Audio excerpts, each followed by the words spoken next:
Hello tout le monde, j'espère que vous allez tous très bien. Aujourd'hui on se retrouve pour une nouvelle vidéo qui va faire un petit peu suite à la vidéo sur ma stratégie de parcours ainsi qu'à la vidéo de la semaine dernière sur les 9 trous où je gère mes trajectoires de balles, du moins j'essaye de les gérer. En fait c'est un des commentaires qui m'a donné envie de faire cette vidéo, celui de Gerrod ou Gerro, je ne sais pas comment ça se prononce, je vais vous l'afficher de suite à l'écran. Où en fait j'expliquais ce que je suis en train de travailler aujourd'hui et il m'a dit que c'était bien et qu'il aimerait bien avec des mots simples que j'explique un petit peu ce que je travaille et pourquoi je le travaille. Et étant donné que malheureusement ces derniers jours j'ai pas eu le temps de préparer de vidéo, j'ai tout simplement pas eu le temps de jouer au golf, je me suis dit pourquoi pas vous présenter ça de suite. Je le précise de suite, je le précise comme dans ma vidéo stratégie, cette vidéo n'est pas du tout un cours. C'est vrai qu'il y a eu un ou deux petits commentaires qui ont peut-être un peu mal interprété l'idée de ma vidéo sur la stratégie. Parce qu'en fait, l'idée de cette vidéo sur ma stratégie, c'est aucunement de vous dire voilà, c'est ça qu'il faut faire.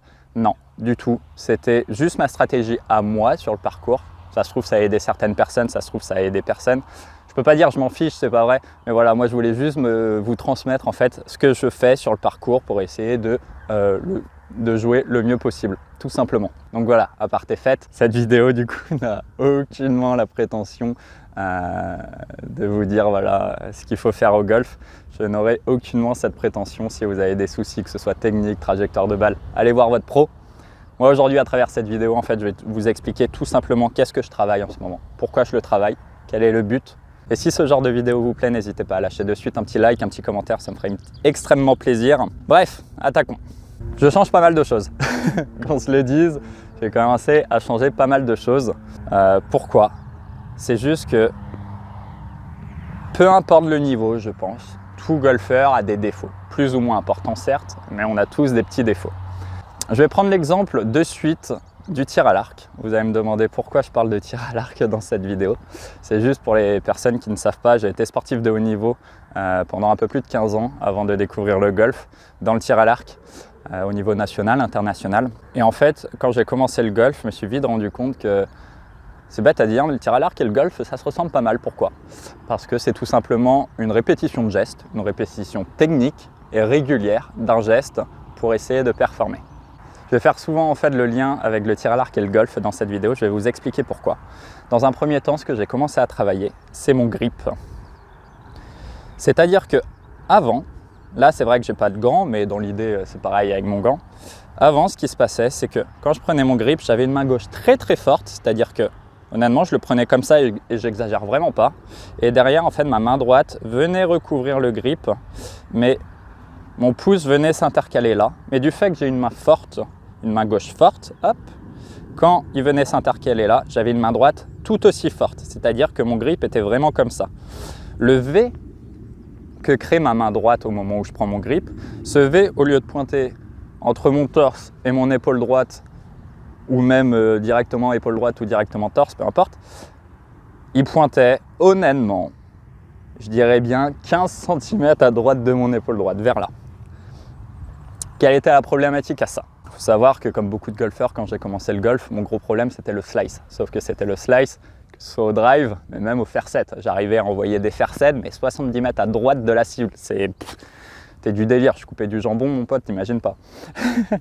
Et en fait, du coup, hop, à avoir ce grip là, j'ai vite remarqué que certes, à l'impact, j'avais une face de club fermée, que mon chemin de club était quand même extérieur-intérieur, donc hop, je revenais sur moi à la fin.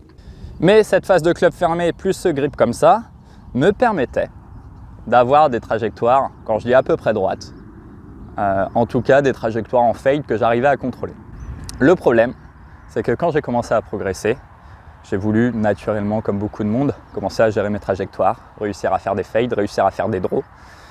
Et avec un grip qui était comme ça, autant vous dire que faire un draw, ça devenait problématique. Pourquoi ? Parce que quand je montais et que j'allais à la descente sur mon backswing, j'avais deux solutions. Comme j'avais une face de club fermée, c'était soit garder les poignets ouverts, assez neutres, c'est-à-dire les bloquer comme ça pour que la balle parte à peu près en ligne et fasse un mini fade. Et quand je voulais faire un draw, je me forçais naturellement à du coup fermer les poignets. Et quand je fermais les poignets, outre que j'avais déjà ma face de club fermée, à l'impact, je fermais les poignets et là, c'était catastrophe. C'est-à-dire que mes draws, c'était tout simplement des hooks. Donc, j'étais incapable avec ce grip-là à faire des draws. Donc du coup, ce que j'ai fait, c'est que je suis passé depuis quelques jours sur un grip qui va être un peu plus neutre, c'est-à-dire qu'au lieu d'avoir une main gauche comme ça, j'ai une main gauche un peu plus neutre. Alors j'ai une main gauche un peu plus neutre et encore, elle reste quand même un minimum forte, hein. J'ai pas ma main gauche qui est comme ça. Elle est quand même un petit peu comme ça, mais c'est parce que je me sens pour le coup à l'aise. Et on va y aller au fur et à mesure, hein, étape par étape. Et c'est surtout que ma main droite, hop, le V que crée ma main droite, là pour le coup, pointe entre le torse, le milieu de mon torse et mon épaule droite. On ne peut pas dire un grip neutre, mais c'est un grip beaucoup moins fort qu'auparavant. La plupart des joueurs, peu importe le niveau, vous le remarquerez, on va prendre l'exemple des joueurs sur la PGA, Rory McIlroy, Tiger Woods, tout ça, on va prendre les légendes. Ça va être plus simple, c'est des exemples types. Ils n'ont aucunement un grip comme ça. Ils ont tous un grip à peu près neutre et après, ils jouent là-dessus. S'ils ont un grip à peu près neutre, il y a bien une raison à ça. C'est peut-être qu'ils arrivent à générer plus de puissance, des contacts plus réguliers, des trajectoires de balles qui sont plus précises. Il y a une logique assez certaine. Et en fait, cette fameuse logique, je l'ai très vite compris, c'est-à-dire si je devais vous présenter ma main droite comme ça, quand je prenais mon grip, anciennement, j'avais les mains qui étaient comme ça. Donc en bref, si j'ouvre la main, j'ai une main qui pointe vers le ciel. Là, le fait d'avoir une main neutre, si j'ouvre la main, j'ai une main qui pointe vers vous, en fait, tout simplement, presque vers le sol. Donc ça me permet de peut-être plus rentrer dans le sol, mais c'est surtout que pour gérer mes draws maintenant, quand je ferme les mains, il y a un moment, je suis bloqué. C'est-à-dire que là, vous voyez, quand je ferme ma face de club au max, je tourne les poignets au max, je suis bloqué ici. Avec mon ancien grip, je le reprends. Si je tournais ma face de club au max, vous arrivez à avoir le logo vous arrivez à avoir l'arrière de ma tête de club, vous voyez. Donc du coup, j'ai plus de facilité à me permettre de tourner les poignets pour lifter la balle sans que ça hook spécialement. Dans un second temps, et ça, cette fois-ci, c'est un commentaire de Random de la semaine dernière qui fait référence à ma vidéo de la semaine dernière qui pour le coup est un commentaire que je trouve génial. D'ailleurs, n'hésitez pas à ouvrir la description, je vais vous copier-coller en fait l'échange que j'ai eu avec lui parce que outre qu'il m'a été bénéfique à moi, il peut l'être peut-être pour vous et encore en plus il y a un ou deux petits liens utiles, il y en a un, je ne suis pas encore allé d'ailleurs, mais voilà, j'ai trouvé ça hyper gentil de sa part, hyper altruiste d'échanger avec lui sur le plan technique pour faire évoluer mon swing dans le bon sens. Et qu'est-ce qu'il m'a dit? Il m'a dit en fait qu'il fallait que je génère un peu plus de rotation. Qu'est-ce qu'on appelle générer de la rotation? C'est au niveau des hanches, c'est vraiment au backswing, basculer sur la droite. Vous voyez, tourner le bassin. Moi, je ne l'ai jamais fait, je vous le dis honnêtement, je ne l'ai jamais fait. C'est-à-dire que quand je tapais une balle, ce que je faisais, c'est que je montais. Et en fait, mes hanches ne tournaient pas. Aujourd'hui, j'essaye vraiment de les tourner. Pourquoi? Parce que le fait de les tourner, outre que je vais générer un peu plus de puissance, c'est surtout que, comme je veux faire du draw, dans l'éventualité où je ne tourne pas, que je joue que comme ça, pour revenir à l'extérieur, ça nécessite quand même de mettre beaucoup de choses en place pour réussir à revenir à l'extérieur. Alors que si je crée un arc, vous voyez, en tournant, naturellement, c'est beaucoup plus simple de faire revenir le club à l'extérieur pour faire tourner la balle de droite à gauche. Maintenant, pourquoi je vous parlais de tir à l'arc il y a quelques temps? J'imagine que vous avez tous, ou en tout cas plus de la moitié d'entre vous, ont déjà essayé du tir à l'arc, que ce soit en activité sportive, au camping ou même en club, tout simplement. Quand vous prenez un arc pour la première fois, le réflexe que vous avez, c'est c'est essayer de tirer le plus fort possible, vous voyez, mais en fait, vous tirez avec les bras. C'est-à-dire que si je dois me mettre en face de vous, vous êtes tous à peu près comme ça. Et c'est vraiment avec humilité que je parle, c'est juste que je me permets de parler du tir à l'arc parce que là, pour une fois, je sais de quoi je parle. Au golf, je n'ai pas la prétention de savoir de quoi je parle. Au tir à l'arc, je pense que je peux l'avoir.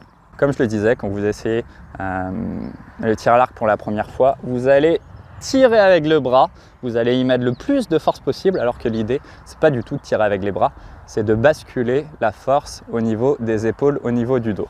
C'est-à-dire que quelqu'un qui va essayer de faire du tir à l'arc va être comme ça, et moi j'ai commencé comme ça.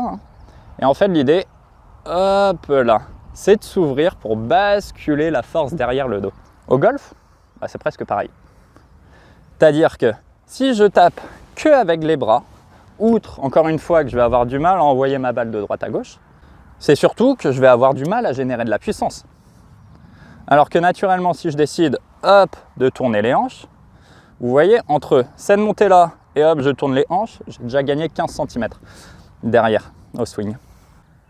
Donc voilà, hop, un peu de rotation, je descends, j'arrive à faire un chemin de club qui va presque à l'extérieur. C'est un peu l'idée. Pourquoi je parlais de défauts il y a quelques secondes? On a tous des défauts. Au tir large, j'en avais. J'avais une épaule droite qui était un petit peu haute. J'ai jamais réussi en fait à enlever cette épaule droite qui était un petit peu haute. Normalement, elle devrait être comme ça. Moi, j'y arrivais pas. Il fallait qu'elle soit comme ça, qu'elle soit verrouillée comme ça. J'ai essayé de contrebalancer ce défaut-là en fait avec mon épaule gauche, en travaillant sur mon épaule gauche qui, au lieu d'être comme ça, serait un peu plus basse. Bref, je vais vous épargner les détails. Mais ce que je veux dire, c'est qu'on peut avoir des défauts. On peut faire en sorte que ces défauts deviennent presque des qualités. Après, il ne faut évidemment pas en avoir 36 000. Il faut que ce soit des défauts qui ne soient pas trop parasites. Désolé, j'ai coupé la vidéo tout simplement parce qu'il y avait quelqu'un qui allait jouer. Je l'ai laissé passer. C'est vrai que je traîne un peu là sur le départ. Donc voilà, j'ai expliqué à l'instant le défaut de mon épaule au tir à l'arc. Au golf, c'est un peu pareil. Tu as le droit d'avoir des défauts. Il ne faut juste pas qu'ils soient trop parasites. Et en tout cas, il faut travailler avec jusqu'à que ça devienne des qualités. On va prendre l'exemple de Jim Furyk, je ne sais pas, même Tony Finau. C'est des swings atypiques, mais c'est des swings qui marchent. Pourquoi? Parce qu'ils ont travaillé en conséquence en fait. Donc voilà, moi mon but évidemment c'est de progresser. Et pour progresser, il faut tout simplement que j'arrête d'avoir une main droite et une main gauche beaucoup trop fortes. Et il faut surtout aussi que j'ai des hanches qui travaillent pour éviter de jouer d'une part avec les bras, pour éviter l'extérieur-intérieur, pour générer un peu plus de puissance et un peu plus de hauteur de balle. Vous attendez pas à me voir avec un golf révolutionnaire, c'est pas le cas. C'est tout nouveau. J'ai encore évidemment des soucis de trajectoire, quelques petits soucis de contact. Par contre, je commence vraiment à avoir des bonnes sensations. Et l'idée, ça va être de rester là-dessus et de continuer à travailler le draw. Parce que mon but final n'est pas de jouer que en draw, c'est juste de savoir faire du draw. Continuer à jouer en fade, si je suis le plus à l'aise et le plus régulier possible, ce sera du fade, pas de souci. Mais par contre, quand je suis obligé de faire un draw, savoir le faire. Hop, allez, je prends une balle. Il y a un tee qui est juste ici. On est sur un par 3 qui fait 151 mètres. C'est le par 3 signature. Je vais attendre un petit peu. Il y a la personne que j'ai laissé passer qui est un peu de l'autre côté à chercher sa balle. En fait, comme je travaille le draw, je vais essayer vraiment de mettre un petit fairset en draw. Le vent est de gauche à droite, donc ça va être un peu plus compliqué. Mais voilà, en tout cas, avoir cette volonté de la sortir en draw. Alors pour ça, ce qu'il faut que je fasse vraiment, c'est contrôler en fait mes hanches, vraiment avoir cette rotation. Qu'est-ce que je fais pour sentir cette fameuse rotation? En fait, j'essaye vraiment de... J'ai trouvé 2 points qui étaient assez sympas. Déjà, le premier, dans un premier temps, moi j'ai commencé à essayer de tourner autour de ma jambe droite, c'est-à-dire avoir cette sensation que hop, il y a tout mon tronc, tout mon bassin, toutes mes hanches qui tournent autour de cette jambe. Et une fois que j'ai réussi à comprendre ça, j'ai essayé d'effacer mon épaule droite. Vous allez comprendre de suite. Mon but, quand je montais, c'était pas de taper ma balle comme ça, c'était vraiment de sentir que mon épaule droite était derrière moi, c'est-à-dire qu'elle soit complètement effacée de mon plan de jeu. Pourquoi je n'ai pas commencé par faire ça? Parce que j'avais peur que, hop, en faisant ça, je m'écrase complètement sur ma balle. Donc maintenant, j'essaye juste d'effacer mon épaule droite. Comme ça, vous voyez, là je suis... Alors je pense que je me suis un peu écrasé, mais pas trop. Je viens de commencer ça, donc du coup... Évidemment, le swing n'est pas parfait, il ne le sera jamais d'ailleurs, mais voilà dans l'idée. On travaille toujours sur ce fameux over the top, c'est-à-dire cette boucle qui est en train de se former. Je pense que je l'ai encore, je sens que j'ai l'épaule gauche qui tire un petit peu en fait à la descente. Donc du coup, ce que j'appelle une épaule gauche qui tire, c'est tout simplement quand je suis comme ça, au lieu de hop, descendre comme ça, j'ai tendance à, vous voyez, à tourner en fait, et c'est l'épaule gauche qui tire, et donc du coup, quand je descends, ça crée un over the top, cette fameuse boucle extérieur-intérieur. Je pense que je l'ai encore, ce sera bien. C'est la première fois que je me filme depuis que j'ai changé mon swing. Donc à la vidéo, je le verrai bien si j'ai toujours ce petit over the top. Mais l'idée, c'est de l'enlever le plus rapidement et le plus efficacement possible. Allez, le monsieur va libérer le green. Je vais pouvoir y aller. Allez, 151 mètres, petit fairset. Il y a un grand soleil, ça fait du bien. Allez, la volonté de la faire très légèrement draw. Donc, on se concentre sur le grip, avoir un grip relativement neutre. Et sur les épaules. Et maintenant, sur le déclenchement des hanches.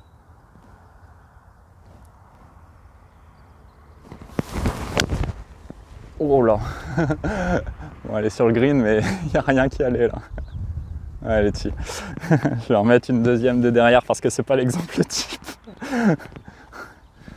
Le résultat est bon, hein, mais je m'écrase complet sur la balle, je pense.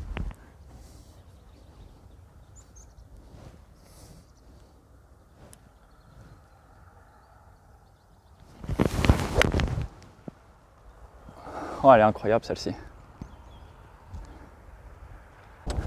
Bon, écoutez, je sens que je peux encore tourner, que je tourne pas assez, que mes hanches au backswing n'ont pas assez de rotation. Par contre, tous mes contacts ont été vraiment très bons.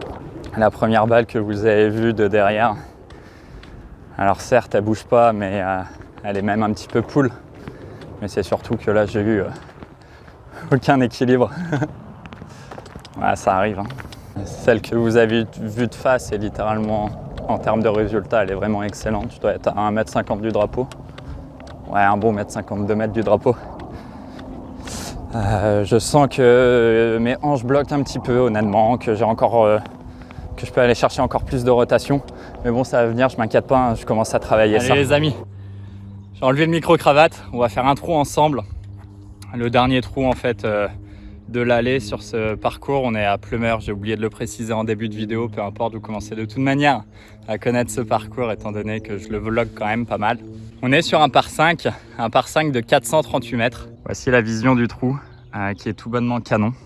Alors faut savoir que nous sommes actuellement en back tee, c'est-à-dire que les blancs auparavant étaient juste là-bas en fait à la place des jaunes. Faut savoir que moi j'ai toujours connu le parcours avec les blancs là-bas parce que le back tee a été très longtemps fermé à cause des dégâts de sanglier. Je suis désolé, il y a un avion qui passe. Et en fait le back tee a été fermé plus d'1 an. Et étant donné que ça fait 2 ans que je joue au golf et la première année je jouais des jeunes, faut savoir que ça va être la 3e fois du coup que je joue de ce départ du back tee. Tous les trous là actuellement sur le golf de Plumeur sont en back tee. Pourquoi? Parce que le mois prochain, le 19 et 20 mars, le golf accueille en fait les championnats de Bretagne par équipe. Vous allez dire que c'est pas très malin de ma part de changer mon swing à un mois de cette échéance. Ouais, je suis d'accord. Il va falloir que je sois prêt dans 3 semaines, un mois. Hein. Bon. Donc vous voyez, pour vous donner un ordre d'idée, avant il était, quand on démarrait d'ici, il était facilement prenable en 2. Là de suite c'est devenu un vrai par 5 parce que le green est en fait dans le trou là-bas entre les sapins qu'on voit. Un fairway qui est tout en montée, on est encore en hiver, donc même si le terrain est très très propre, la balle ne va pas rouler du tout. Je m'étais toujours posé la question à quoi servaient ces bags là, celui de gauche et celui de droite qu'on voit derrière le sapin. Étant donné que quand on était là-bas, ils étaient clairement pas en jeu, hein, ils étaient à 150 mètres de nous. Là en l'occurrence ils sont à 230 mètres de nous, donc voilà, en fait ils sont complètement en jeu. Bon, pour vous donner un ordre d'idée, je joue pas très bien, hein. Je fais bogey quasiment un trou sur 2, je mixe entre par bogey, bref c'est un bordel. Donc je vous promets pas de faire un birdie sur ce trou là. On va essayer en tout cas de faire un trou à peu près propre, essayer de réaliser un par, ça sera déjà bien.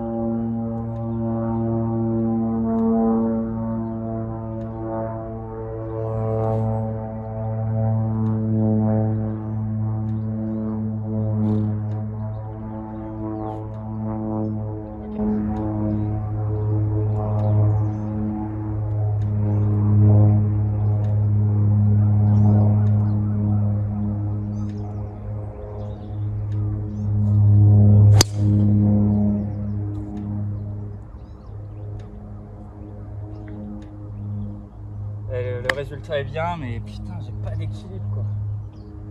J'ai vraiment pas d'équilibre. Bon, allez, ma balle est juste ici. Je vais rentrer pile poil dans les 200 mètres. Je pourrais mettre un coup de bois et essayer de le prendre en 2. Honnêtement, mon but aujourd'hui, c'est pas de scorer, c'est juste de me concentrer sur mes contacts et mes trajectoires encore une fois. Essayer de tout ce que je suis en train de modifier dans mon swing. Donc j'ai pris un fer 5. Juste pour avancer, essayer de faire une balle relativement haute. Idéalement au draw, encore une fois. Allez.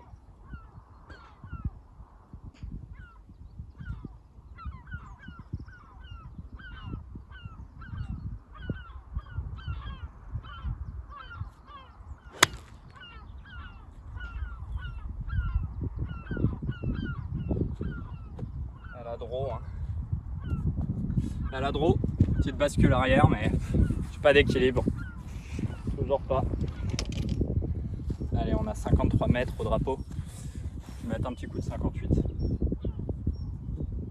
Un tout petit coup, pas un 3/4, presque un demi.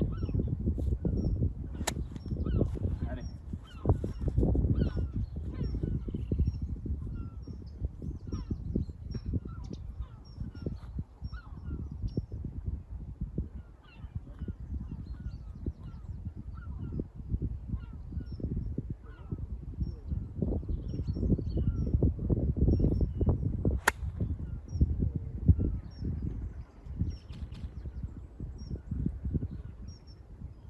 Je crois que c'est birdie donné, mais je suis pas sûr.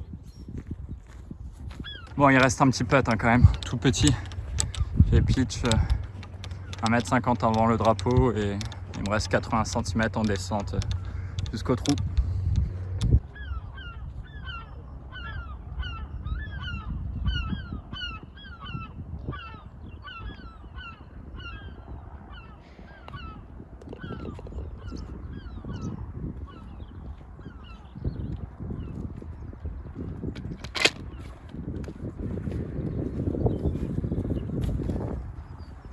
Coucou GG.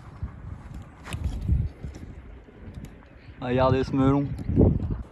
Bon les amis, on finit quand même sur un birdie. On dirait que c'est la chance que la caméra tourne hein, parce que j'ai pas du tout joué comme ça sur les premiers trous. En attendant, si cette vidéo vous a plu, n'hésitez pas comme d'hab à lâcher un like et un commentaire, vous connaissez l'histoire. Et puis on se dit à la semaine prochaine pour une nouvelle vidéo. Ciao tout le monde.